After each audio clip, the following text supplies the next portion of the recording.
Un jaguar puede clavar sus colmillos a través del hueso y cruzar un bosque mexicano sin hacer un solo ruido, pero cuando detecta a una persona, normalmente desaparece. ¿Por qué un animal capaz de matarnos se comporta como si nosotros fuéramos el peligro? Un venado apenas tiene tiempo de reaccionar. El jaguar ya lo ha visto, ya calculó cada rama, cada sombra, y en segundos cierra la distancia como un rayo. No hay persecución larga ni rugido previo.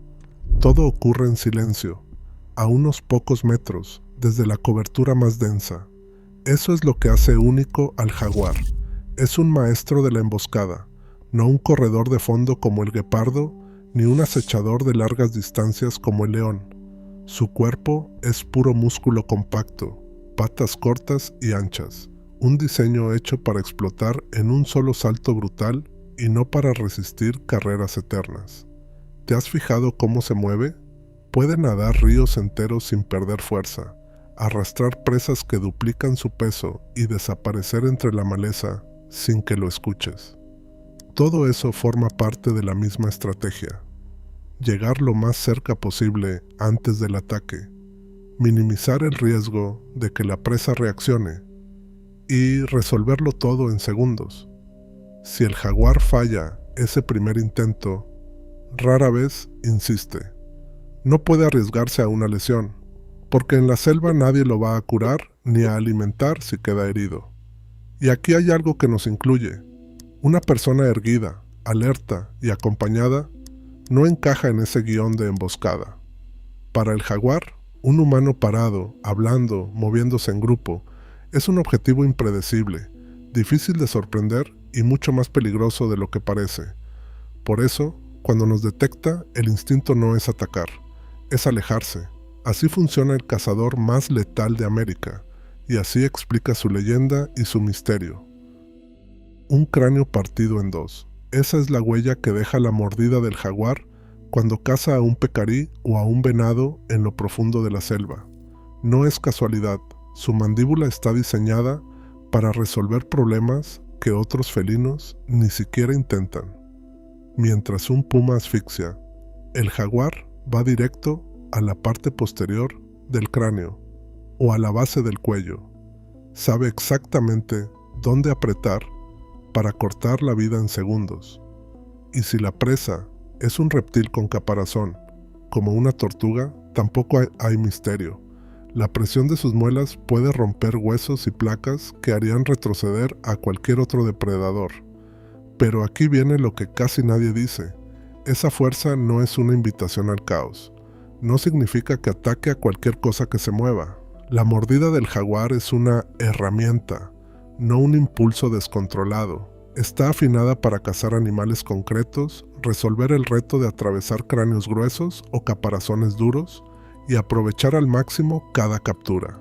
Si te preguntas por qué no vemos jaguares atacando a humanos en cada encuentro, la respuesta empieza aquí. Tener el poder no es lo mismo que querer usarlo en cualquier circunstancia. La diferencia entre capacidad y preferencia es lo que separa a un cazador eficiente de un peligro impredecible. Para el jaguar, elegir bien a qué enfrentarse es una cuestión de supervivencia. El siguiente paso en su estrategia es todavía más selectivo. No todas las presas valen el riesgo. Y ahí es donde nosotros quedamos fuera de su menú natural. Un jaguar puede acechar a un venado sin ser visto, pero cuando se cruza con un humano, la historia cambia por completo. Pantera lo dice claro. Nosotros no formamos parte de su menú habitual. Ningún estudio serio ha encontrado restos humanos en los análisis de dieta de jaguares silvestres en México. Y si alguna vez te has preguntado por qué, la explicación es menos romántica de lo que parece. No es que el jaguar nos vea como intocables o que sienta algún respeto místico.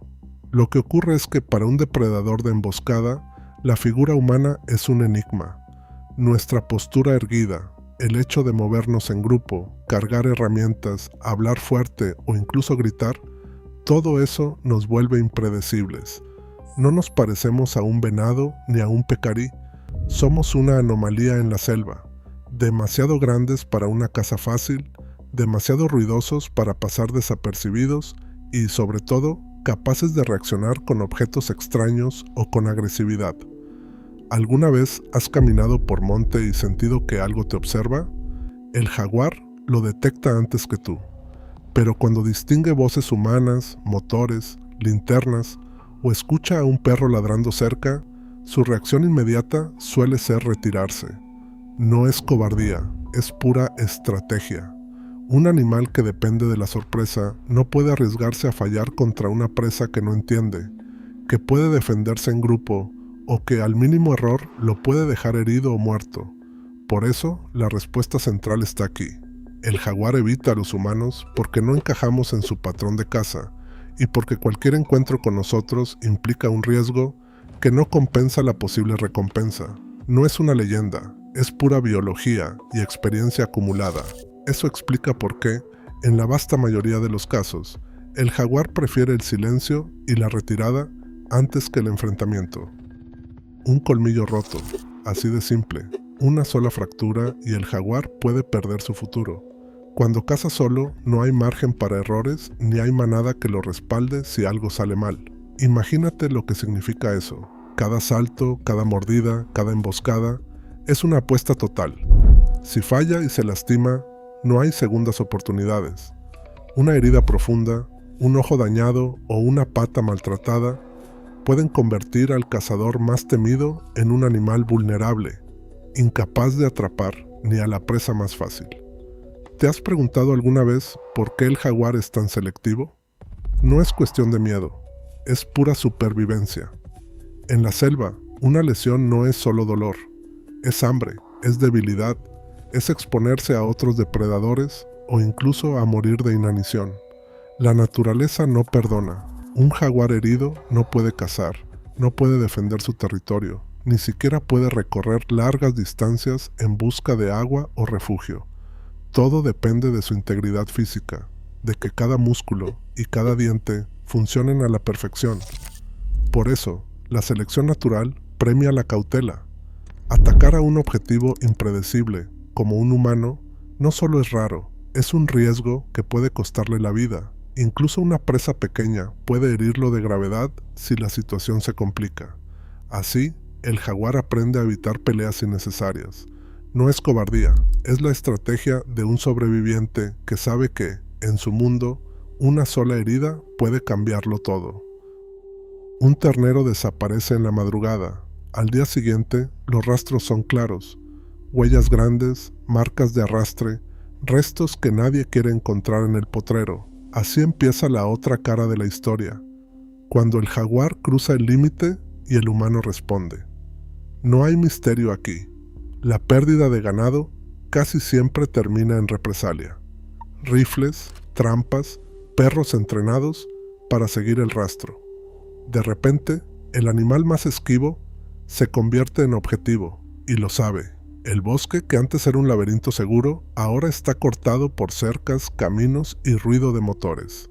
Las rutas antiguas se quiebran con cada nueva carretera. Los corredores que conectan selvas y ríos se vuelven trampas invisibles. Más fácil quedar acorralado, menos opciones para escapar. Si un jaguar se arriesga a cruzar una vía, el peligro no es solo el tráfico, es el olor a humano, el ladrido de un perro que lo delata, el disparo que puede llegar sin aviso. ¿De dónde sale tanta cautela? No es magia, ni una memoria genética que pasa de generación en generación, como un secreto antiguo. Es aprendizaje puro. Una madre jaguar que perdió una cría por acercarse demasiado a un rancho, enseña a las siguientes a evitar todo lo que huela a humano. Es la experiencia directa, el miedo aprendido bajo presión, lo que moldea la conducta. Y así, cada jaguar que sobrevive en territorio hostil refuerza la regla. Si hueles a peligro, aléjate. Si escuchas pasos, espera. Si ves luz, escóndete. Esa es la verdadera escuela de la selva. 5326. Ese es el número que marca el último censo nacional de jaguares en México, realizado en 2024. ¿Te imaginas? Hace apenas 14 años, el conteo oficial hablaba de poco más de 4,000. Ahora, la cifra sube, pero nadie en la UNAM ni en la CONAEMPE se atreve a cantar victoria. El método no deja lugar a dudas. 920 cámaras de sensor de movimiento, desplegadas durante 90 días en 15 estados. Cada foto, cada rastro, cada sombra registrada en la selva se convierte en un dato. Así se sabe que la península de Yucatán alberga casi 1.700 jaguares y el Pacífico Sur más de 1.500. El resto se reparte en corredores que cruzan selvas, manglares y hasta zonas semiáridas. Pero la recuperación es frágil. Basta con mirar un mapa y ver cómo el hábitat se rompe con cada carretera nueva, cómo el tráfico ilegal y la caza furtiva no ceden, o cómo la falta de presas naturales empuja a algunos jaguares hacia potreros y ranchos. El conflicto con ganaderos no es una historia vieja. Sigue ahí, latente, cada vez que desaparece un animal. Y aunque los números hayan mejorado, la especie apenas ocupa el 40% de su rango histórico. No hay margen para el descuido. Si el jaguar está aquí, es porque la vigilancia y la ciencia no han parado ni un solo año. Y si queremos que siga, toca entender que cada ejemplar cuenta, que la selva no se defiende sola y que la convivencia es un reto diario para todos. Un solo error y todo termina. Para el jaguar, cada encuentro es una apuesta calculada. ¿Vale la pena arriesgarlo todo por algo que ni siquiera entiende? Un humano no es una presa predecible ni abundante. No huele a presa, no se comporta como presa, y si se defiende, puede ser letal para el felino. La incertidumbre pesa más que cualquier posible recompensa, y en la selva, la incertidumbre es un lujo que ningún cazador solitario puede permitirse. Por eso, cuando el jaguar se retira al percibirnos, lo que vemos no es misericordia ni respeto sagrado. Es puro cálculo de costo-beneficio. Es la lógica fría de un depredador que sabe que cualquier herida puede ser una sentencia de muerte. Nos aparta de su camino no porque nos admire, sino porque somos una variable demasiado peligrosa en su ecuación diaria de supervivencia. Así de simple y así de brutal es la ley de la selva. Pero esa distancia tiene un efecto inesperado. Proteger al jaguar significa proteger algo mucho más grande. Especie paraguas, le llaman los biólogos. Si él sobrevive, también sobreviven los bosques, los ríos, los corredores que permiten la vida de cientos de especies más. El jaguar es termómetro y guardián. Donde hay jaguares, hay selva viva. Donde desaparece, el equilibrio se rompe. No es casualidad que los antiguos mexicas lo asociaran con la tierra y con Tezcatlipoca, el dios de la noche y el misterio. El jaguar fue símbolo de poder, pero también de lo que no se puede controlar. Hoy, ese peso simbólico sigue ahí, pero la explicación de su conducta está en la biología, no en la leyenda. Nuestra convivencia es frágil, siempre al filo, y depende de entender que su contención no es amistad, es supervivencia mutua, sostenida por un respeto que nunca ha sido pactado. La distancia entre un jaguar y un humano nunca es casual. Somos el riesgo, no la presa. El equilibrio se mantiene mientras respetamos ese límite. Aquí termina la cacería, pero la historia del bosque sigue. Suscríbete a Rastro Indómito para más historias reales de la naturaleza.